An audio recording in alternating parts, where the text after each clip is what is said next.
Hey, what's up, Embassy High School? Another week of a YouTube premiere party. We're excited that you joined us for a brand new series. Jake's going to be kicking us off tonight on a series called What to Do When You Don't Know What to Do. And let's be honest, I don't think any of us really know what to do right now, so I think this is going to be a great series for us to kind of lead us into the summer. And hopefully we'll kind of figure out what to do, because I don't know what to do right now. I'm bored out of my mind. We're making videos, and that's about it, and I'm enjoying that, but I miss you guys, and hopefully we'll get to see you and connect again soon. I have a couple of announcements for you, just a couple of reminders. If you're that one or two people who suck and are still not following us on our social media accounts, please follow us on our social media accounts. We're generating daily content for you guys, and it's not just here's Jake and Shane being stupid. It's actually stuff to do with Jesus. So if you haven't already, follow us on Facebook and on Instagram at EmbassyHS. That will get you everything that you need to know. Also, make sure that right over here on the live chat that you're engaging with us, letting us know that you're here. You can share thoughts and comments and concerns and questions, and we'll make sure that we're interacting with you guys. All of your SGLs will be over there hanging out, and we would love to see you and hear from you there as well. Immediately after this YouTube premiere party, we're going to be breaking up into our Zoom groups again, and those codes are right beneath us, so make sure that you hit those codes and carve out a little bit of extra time after the message tonight to connect a little bit more face-to-face, and we'll get to see you guys there and walk through Jake's message for us. The only other announcement that I have for you guys tonight is a little bit of a sad news, but our mission trip that we were going to go on in August has been canceled. Next Step Ministries made the decision to cancel all of their summer programming and events for 2020, and so we don't have anything on the books right now, and I don't know what we're going to do. I can tell you that we're not going to be going anywhere. It just doesn't look like anybody's going to be hosting any large groups of people to do very much of anything. However, that doesn't mean that we won't be doing stuff throughout the summer, fun or missions related at all. So stay tuned for that, and we'll have more information on that as we come. Now we're excited. Let's get this brand new series going. We'll talk to you guys soon. So, when you don't know how to do something, how to fix something, or how something works, what do? Ask a teacher? Ask your parents? Ask your friends? Ask someone you really know and trust? No! You go to the internet and ask some randos. But I'm not talking about creeps here, I hope. No, I mean the people of the internet! You know, those people who make how-to videos. Because chances are, if you're trying to figure out something, someone on the internet has already figured it out for you. Things like, how do I unsend a text? No. How do I do a winged eyeliner? How do I get rid of the zit by Friday night? How do I get out of gym class? How do I screen cap Snapchat without getting caught? They'll never know. But then there are things in life that don't have an easy fix, that don't have a simple solution, that don't have a how-to video. Things like what to do when you have problems with family, or when it seems like you have no control in your life, or what to do when someone has done something to you. I mean, clearly, they gotta go. The truth is, there's a lot of life that doesn't have a solution you can just find online. So how do you know what to do when you don't know what to do? What is up, high school? Guys, I'm so excited to be here with you tonight. I hope you are engaging with us over here in the live chat and sticking around for Zoom small groups afterwards. Guys, I'm so excited to preach this message to you tonight. I know it's a good one. I'm not trying to be arrogant, but I know it is needed so much in this time right now. Even for me, it's such an important message for me to hear right now. But my first question for the night is, do you guys ever feel like you're living in two different worlds? Like there's your life in the actual world, like at school and when you're hanging out with your friends and when you're in the band or playing sports. And then there's your life at home, especially right now. And although none of us would probably admit it, isn't it true that we're all way weirder at home?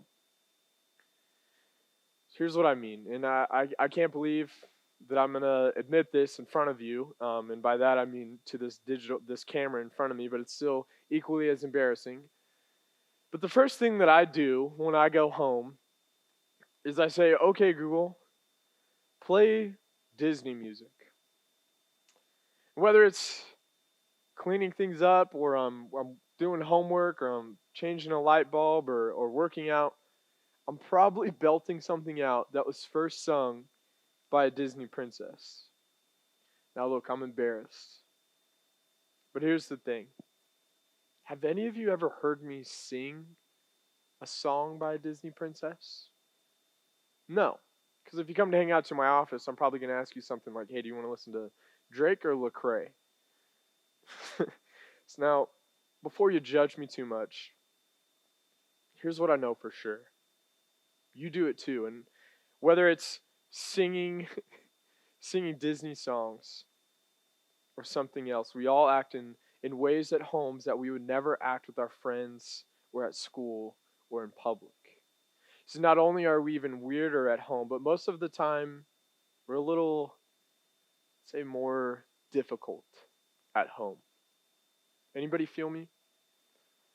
Just think about it.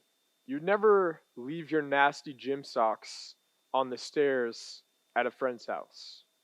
But you don't even think twice about doing it at your own house. You would never talk to the coach the way you might talk to your stepmom. Or you'd never be as mean to a teammate as you would your brother. And like me, you probably don't go off nearly as quickly on anybody outside your house as you do to the people inside your house. But how is this possible? And more importantly, why is this? Why do we act in two completely different ways depending on where we are? So there may be a lot of reasons for this, but I think the main reason for me is I think of my home kind of like my world, and everybody else is just kind of living in it. Maybe we don't say it out loud, but when we walk in the door, we want to know if dinner is something we like.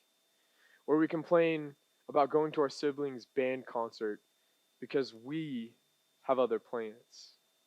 See, it is our world and we want it to be our way. But that's not nearly as true anywhere else. See, most of us wouldn't go to a friend's house for dinner and say, "Ugh, I hate lasagna. Why did you make that?" Or we would never tell our coach, "Hey, I'm not going to come to the game tonight because I have other plans already." So even if we know we can get attitude with people at school, it's never to the level we go at home. See, for some of us, home feels like the only place it's safe to be the realest versions of ourselves.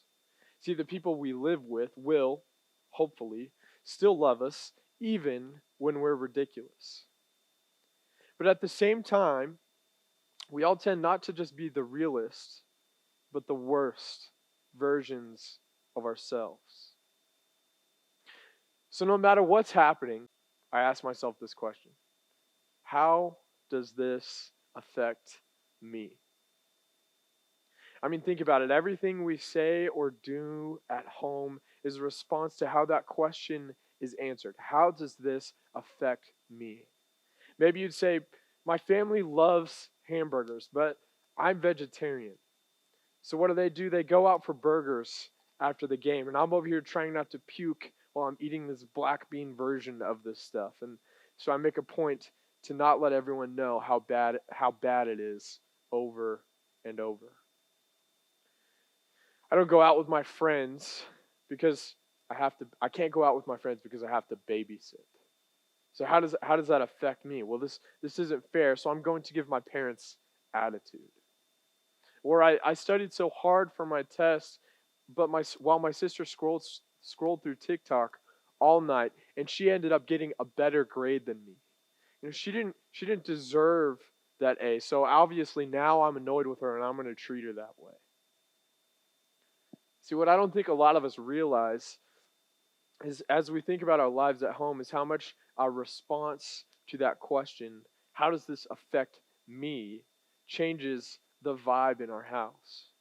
See, as we respond to the things that are affecting us, the people in our house are responding to how we are affecting them.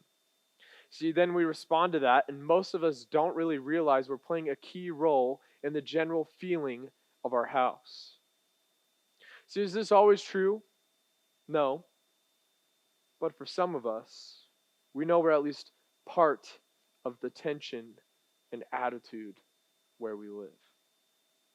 See, the question is, what do you do about it? What do you do when things are tough at home, when the mood is off, when when you don't know you're a part of the reason things are tense, but you have no idea what to do about it?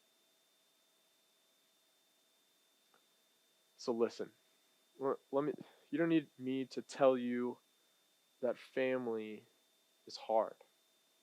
But the good news in all of this is that the difficulty you face in your family isn't something that is exactly unique to you, and it's actually been going on for thousands of years. In fact, one of the things I love most about the real events in the Bible is how it gives us a real look at real people who lived real lives with real problems. And over the next couple of weeks, we're going to be spending some time looking at the life of Joseph. See, Joseph was one of the most famous people in the first half of history found in the Bible. He is the guy who, just like us, found himself in all kinds of situations where he didn't know what to do. Joseph's story is pretty wild. It's probably like the most dramatic Netflix show you've ever seen. There are murder plots. He's sold into slavery. He's unfairly put into jail. The story twists and turns everywhere, and the drama doesn't stop. We'll get into that in the next few weeks, but it all starts with the drama with his family. So let me give you some background. Joseph was one of 12 sons who all had Jacob as their dad. So now Jacob's story was actually a kind of complicated. He fell in love with a woman named Rachel, but was tricked into marrying Rachel's sister, Leah. But Jacob loved Rachel, so he worked for her father for 7 years so he could marry Rachel too. So if you're keeping count, that means that Jacob now has 2 wives, and they were sisters. Sounds like a TLC show. Um, but there was actually, to make things even more complicated, there was actually 2 other women that he never married but had children with. And plot twist, Rachel, the wife, the one that Jacob loved the most, couldn't have children. So while all these other women were giving him kids, Rachel couldn't until all of a sudden, out of nowhere, Rachel was pregnant with Joseph. He was like the miracle baby, and Jacob, the dad, was crazy about it. That means in this family, with 1 father and 4 mothers and 12 sons, I don't have enough fingers, there was some tension. Because it was no secret who the favorite was. This is where we pick up in the life of Joseph. So in Genesis 37, we read about how Jacob made a special robe for Joseph, a physical reminder of how much more his dad loved him than his brothers, and the brothers despised him for it. See, at the time, robes were kind of like today's Yeezys, right? They were a big deal. That wasn't the only issue, though. You see, Joseph also had a series of dreams. See, Joseph said to his brothers, "Listen to this dream I had. We were binding sheaves of grain out in the field when suddenly my sheaf rose and stood upright, while your sheaves gathered around mine and bowed down to it." That's Genesis 37, 6 through 7. See, now this wasn't your typical dream, and the brothers knew that. This dream wasn't about grain, it was actually about power. See, and Joseph was sending a message by sharing this dream to his brothers.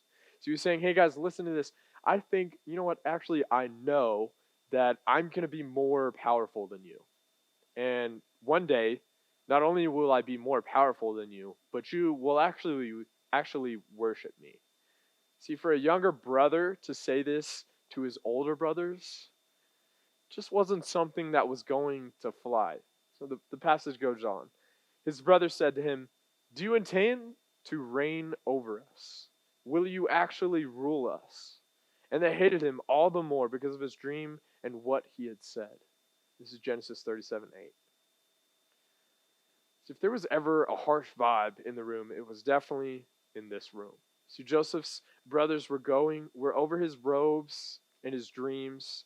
And then Joseph had another dream involving the sun, moon, and stars bowing to him. So it was the same message, but this time it included his parents bowing down as well. He tells his dad, Jacob, and his brothers, now who hate him even more. It wasn't the best move in a room filled with tension. So can you imagine the tension in this family? See, one dad, four moms, and a dozen brothers. And now the favorite son who goes around telling people he's had visions of everyone bowing down to him. So why would he do that? See, but Joseph wasn't acting in a way that considered any of that. See, Joseph was behaving like all of us do in our family sometimes, hyper aware of how we are being treated and not really aware of how it affects anyone else. See, in Joseph's family, they were the same way. See, all Joseph's brothers could see how the whole situation affected them. The unfairness, the injustice. I mean, Joseph was receiving the robe he did as a gift was like being a brand new car, was like getting a brand new car when he turned 16.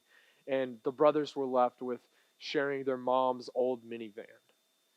They saw that it wasn't right, and they told others about it.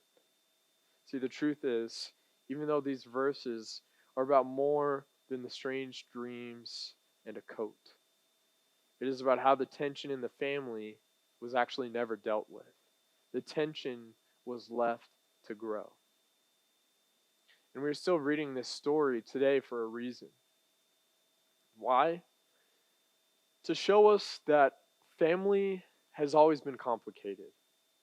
To teach us to pay attention to how our actions and even our situations affect the people that we live with. To remind us that the tension left unresolved will never just go away. It will always escalate to something bigger. Next week, we'll actually see how Joseph's escalated to a biblical dumpster fire kind of situation. But until then, what could everyone in the family done differently? See, Joseph could have started to see himself as part of the problem, as one person in a large family and not the center of it. Jacob, the dad, could have recognized how his favoritism was impacting everybody. See, the brothers could have chilled out a little bit on the grudges and gossip about Joseph. See, everybody could have ignored Joseph's dreams and not allowed their insecurity to control them.